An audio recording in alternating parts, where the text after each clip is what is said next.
Ayan guys, nagluto ako ngayon ng giniling. At nilagyan ko muna siya ng atswete. Ano muna ako ng atswete sa mantika, tapos bawang, sibuyas. Ayan.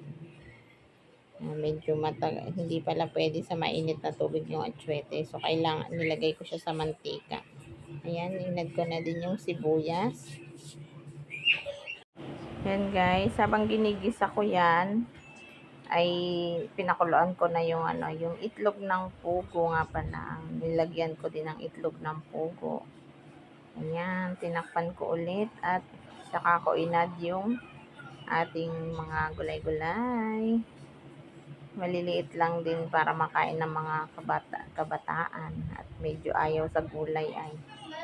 Ayan, sinabawan ko ulit at pinakulo ko. Nilagyan ko ng ketchup. Isang pack lang na maliit para medyo malapot-lapot. At ayan na, may green peas. Naglagay din ako ng green peas at pakukuloyin ulit natin ng ilang minutes. At binalatan ko na nga yung itlog ng pugo. Inad ko na din. So, ayan. Luto ng ating ulam for today's video. Thank you for watching. Bye!